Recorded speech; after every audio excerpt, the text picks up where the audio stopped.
Mungkin untuk mempersingkat waktu kita langsung saja dengarkan apa yang disampaikan oleh Ustaz. Kalau dengar kamu tersingkat Ustaz. Baik. Bismillahirrahmanirrahim. Assalamualaikum warahmatullahi wabarakatuh. Alhamdulillahirabbil alamin. Nahmaduhu wa nasta'inuhu wa nastaghfiruh. Wassalatu wassalamu ala asyrafil anbiya'i wal mursalin nabiyina Muhammad ibn Abdullah wa ala alihi wa ashabihi wa man tabi'ahu bi ihsanin ila yaumil qiyamah. Silakan bisa dibuka halaman 319 ya, 319. Hadirin Bapak dan Ibu jamaah salat zuhur Masjid Seber yang dimuliakan oleh Allah Subhanahu wa taala. Puji dan syukur mari senantiasa kita panjatkan kepada Allah atas limpahan nikmat karunia yang diberikan kepada kita semua, terutama nikmat iman, nikmat Islam, nikmat sehat dan kesempatan, sehingga di siang hari ini alhamdulillah kita bisa berkumpul di majelis yang mulia ini, di majelis ta'lim.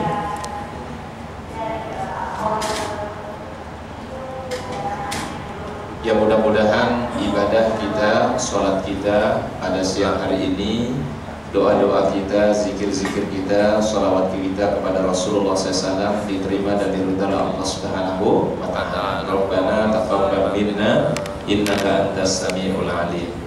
Hadirin Bapak dan Ibu yang dimuliakan oleh Allah Ta'ala, sebagai mukaddimah kajian ini, alhamdulillah kita masih dalam suasana Idul Adha. Ya, masih ada daging di rumah Pak? Banyak. Masih banyak ya. Jadi masih banyak kesempatan untuk kita menikmati daging ya. Makanya di Idul Adha dan 3 hari berikutnya dilarang untuk berpuasa Pak ya. Jadi jangan sampai berpuasa Pak ya.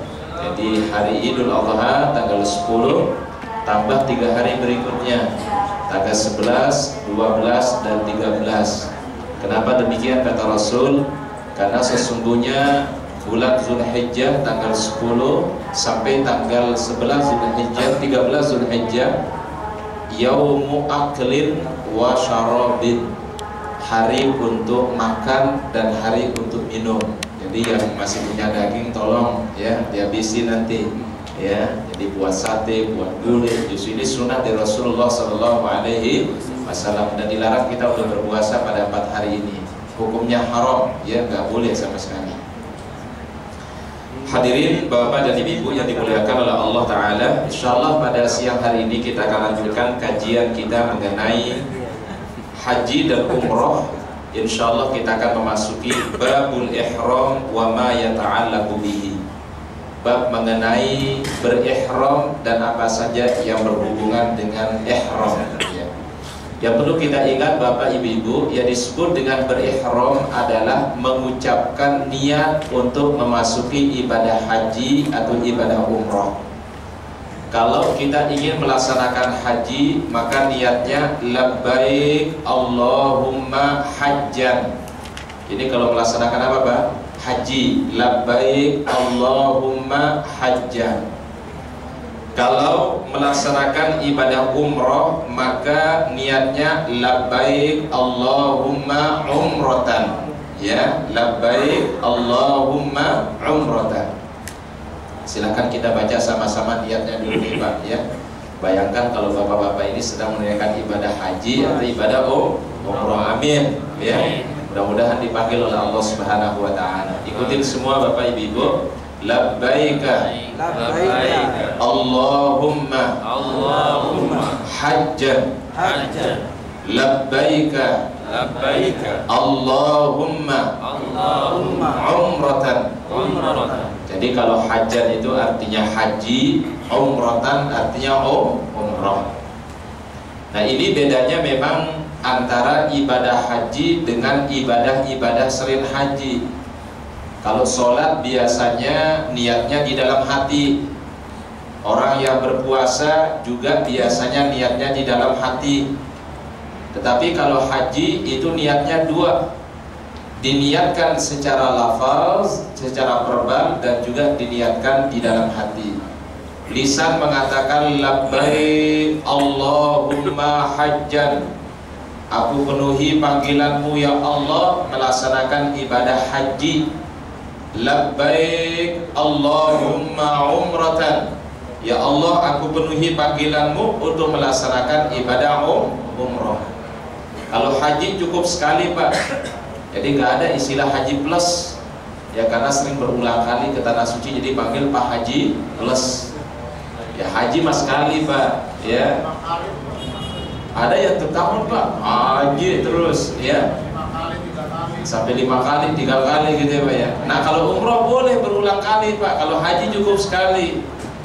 Nah bagaimana anjuran agama? Mungkin ini pertanyaan kita Pak. Kalau ada orang yang berhaji setiap tahun, sebenarnya di dalam konsep Islam lebih baik dia menghajikan orang lain atau kesempatan yang diberikan kepada orang lain dan dia dapat pahala sama dan dikurangi oleh Allah Pak. Ya Pak ya? Nah ini dikiaskan dengan apa Pak? Orang yang berpuasa dan memberi berbuka bagi orang yang berpuasa. Ini seandainya kita semua ini berpuasa nih, puasa Ramadan, kemudian kita jadi akan berbuka untuk orang yang berpuasa. Itu kata Rasulullah SAW, man fattara sha'iman, siapa yang memberikan puasa bagi orang yang sedang berpuasa, falahu ajrus sha'im, maka baginya pahala seperti orang yang berpuasa. Wala yanqusu min dzalika syai', dan tidak sekali-kali dikurangi oleh Allah Subhanahu wa taala. Jadi kalau seandainya ada orang diberikan kemampuan lebih oleh Allah, lalu dia menghajikan orang lain, mengumrohkan orang lain, pahalanya sama seperti dia berhaji, sama seperti dia berumroh, dan tidak dikurangi sedikit pun oleh Allah Subhanahu wa taala. Ya Pak ya? Jadi kalau orang punya rezeki, lebih rezekinya silakan bisa diberikan kesempatan kepada yang lain, dan pahalanya gimana Pak? Sama seperti orang yang berhaji dan sama seperti orang yang berumrah. Ini yang saya perhatikan tidak disadari oleh sebagian orang di kita Pak. Jadi begitu dia punya rezeki, punya kelebihan, yang penting dia bisa berhaji setiap tahun dia berhaji Pak. Padahal kalau dari segi efektivitasnya Pak, ini kurang efektif, apalagi ini bisa mengurangi jatah orang lain. Ya Pak ya. Jadi sebaiknya dia berhaji sekali saja, tetapi kalau dia memiliki kelebihan kecukupan dia rezeki, bisa dia memberikan kesempatan kepada yang lain, yang insya Allah pahalanya tidak dikurangi sedikit pun oleh Allah Subhanahu wa taala. Baik. Hadis yang pertama, Ani bin Umar radhiyallahu anhuma, dari Ibnu Umar radhiyallahu anhuma, ia berkata, "Ma ahalla Rasulullah illa min 'indil masjid." Tidaklah baginda Rasulullah sallallahu alaihi wasallam melakukan ihram, yaitu melafazkan niat haji dan niat umrah, kecuali beliau laksanakan di masjid.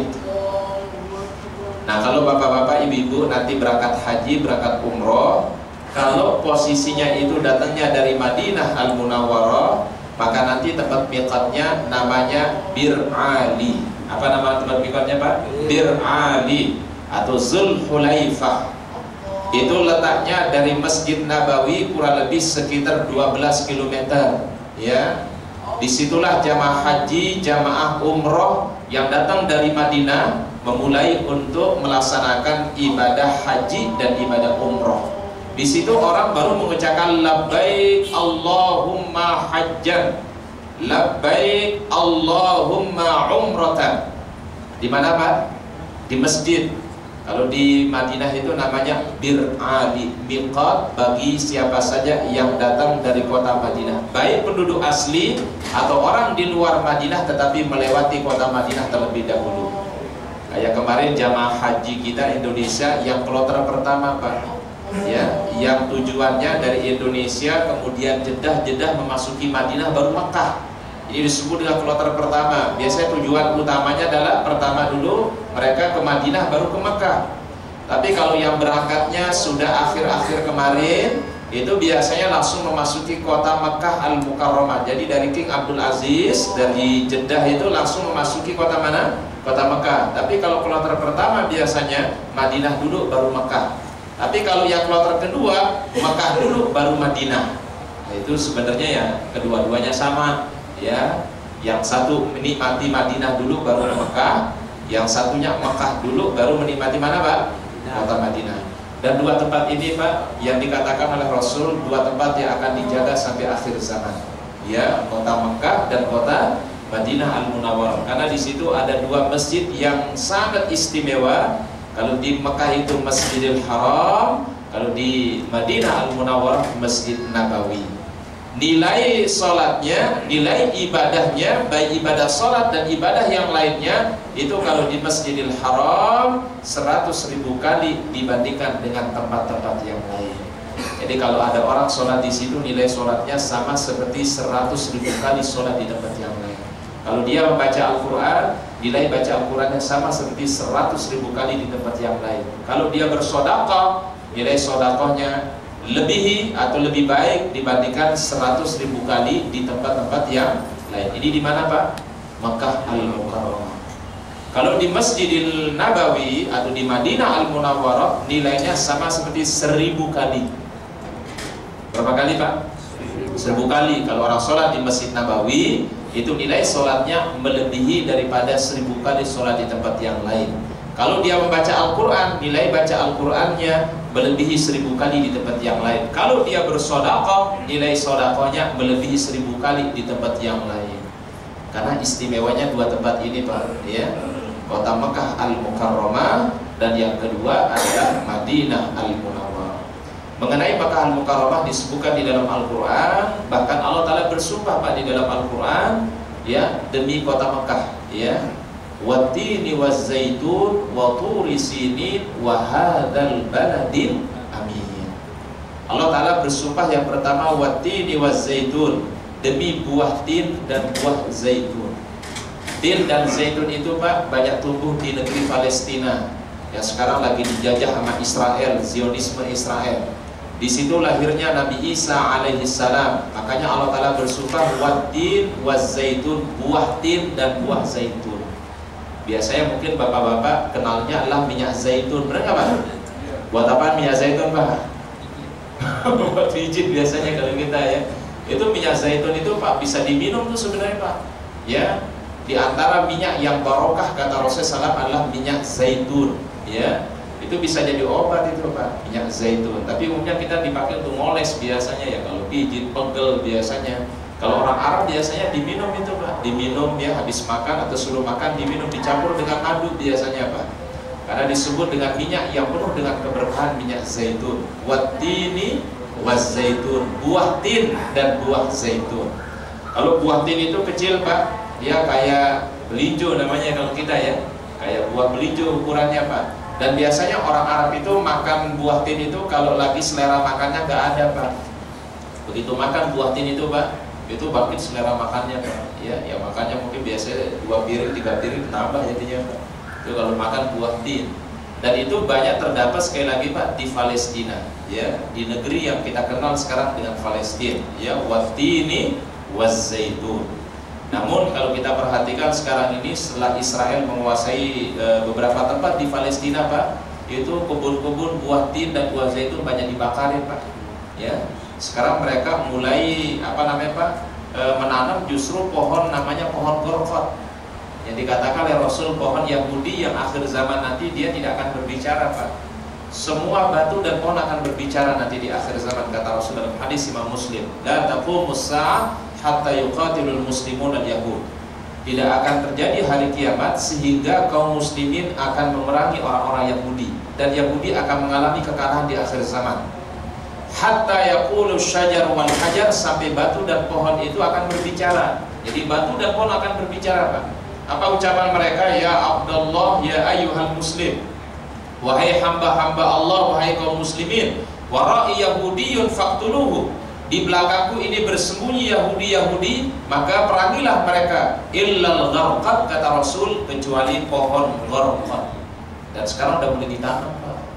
Di Israel itu udah mulai ditanam. Berarti mereka meyakini hadis Rasulullah SAW. Jadi Yahudi ini rupanya sudah buka kitab Sahih Imam Muslim. Jadi karena Rasul itu dipercaya Pak, Siddiq, orang yang kalau berbicara dia pembicaranya pasti benar Pak.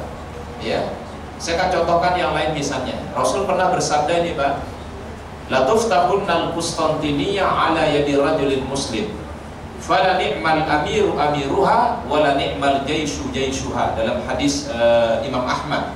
Kata Rasul, pada suatu hari Konstantinopel, Bizantium itu akan ditaklukkan oleh kaum muslimin.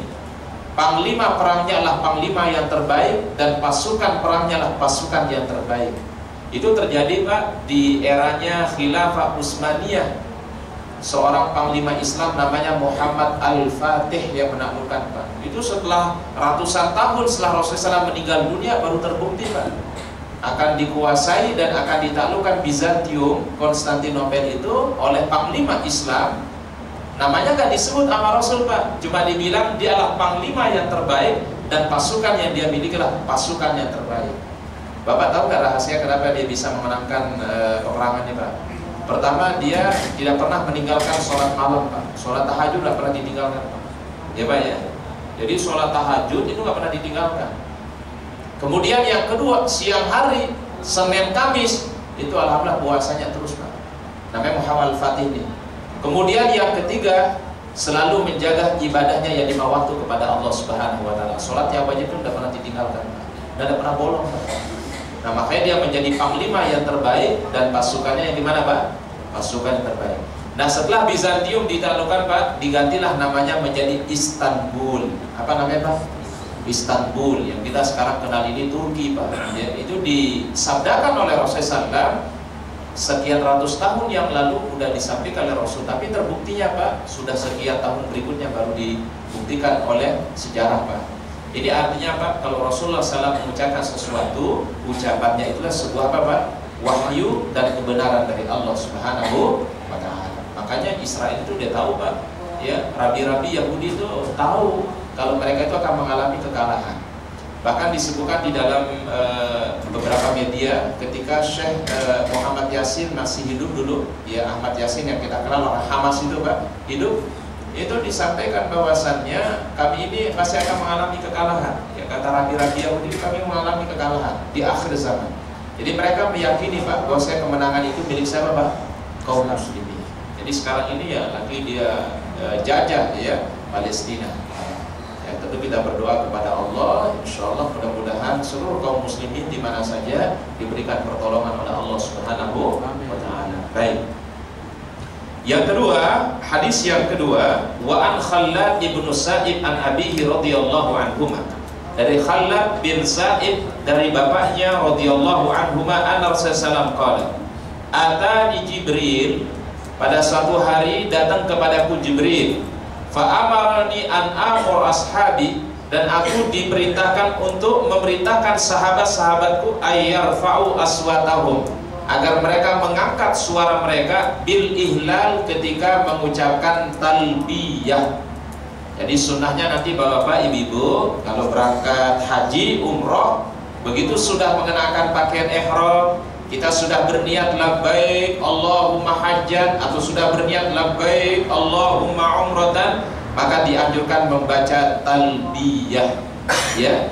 Dan sifat cara bacanya Pak, dianjurkan membacanya dengan suara yang keras ya, ayyarfa'u, mengangkat suara mereka bil ihlal dengan ucapan talbiyah. Talbiyah itu yang ucapannya ya, labbaik Allahumma labbaik, labbaik la syarika laka labbaik, innal hamda wan ni'mata laka wal mulk la syarika lak. Ini dibaca Pak sepanjang dari kota Madinah sampai nanti pertama kali memasuki kota Mekah Pak ya. Jadi perjalanannya kurang lebih sekitar 4-5 jam Pak ya. Dimaksimalkan untuk apa Pak? Bertalbiyah. Tetapi ya boleh kita istirahat Pak. Istirahat, begitu bangun kita baca lagi Pak. Kita istirahat, bangun, baca lagi Pak. Jadi tidur, istirahat, bangun lagi, baca apa Pak? Talbiyah. Jangan tidur terus Pak ya. Dan terkadang jamaah dari Madinah sampai Mekah Pak tidur terus Pak. Begitu lihat apa namanya jok mobil Pak, bismillahirrahmanirrahim, bismillah. Doa apa itu Pak? Tidur ya. Tidurnya dari Madinah Pak, dari habis pakai pakaian ihram terus dia langsung tidur. Bangunnya Pak sudah sampai di kota Mekah baru bangun, dicolek sama jamaah. Ayo Pak bangun. Ya udah sampai mana? Udah sampai di Mekah. Alhamdulillahillazi ahyana ba'da ma amatana wa ilaihi nusyur. Ini terutama keutamaan mendapatkan haji umrohnya berkurang nilainya Pak. Karena sunnahnya adalah bagi siapa saja yang berhaji dan berumrah diperbanyak mengucapkan talbiyah, labbaik Allahumma labbaik. Ya, kita baca sama-sama dulu Bapak Ibu ya. Mudah-mudahan dengan keikhlasan hati kita membaca talbiyah ini, mudah-mudahan Allah Ta'ala membuka ya hati kita, diberikan kita kemudahan untuk memenuhi panggilan Allah Subhanahu wa Ta'ala. Baik, ikutin semua Bapak Ibu.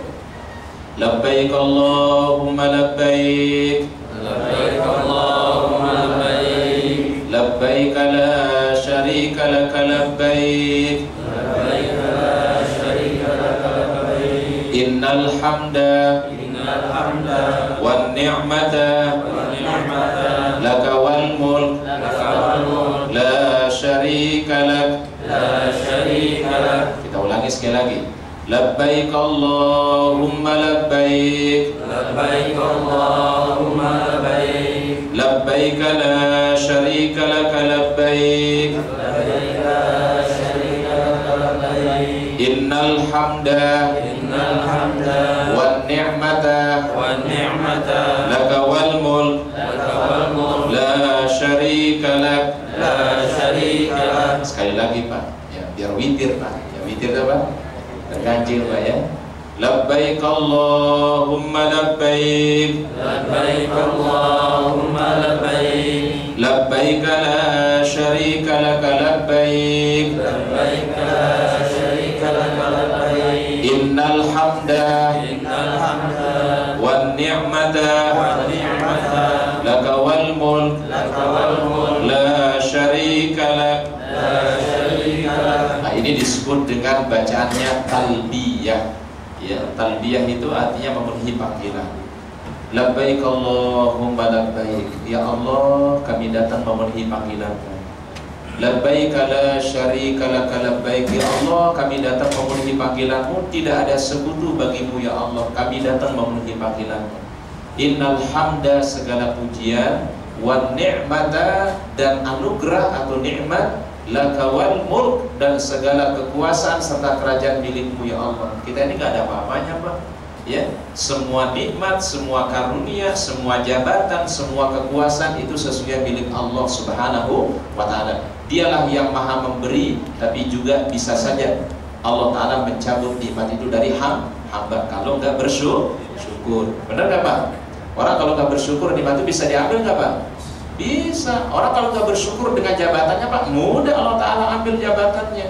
Ketika dia diberikan kekuasaan, diberikan jabatan, kalau dia tidak amanah, diambil oleh Allah Subhanahu wa Ta'ala. Cuma diambilnya memang tidak secara langsung Pak ya.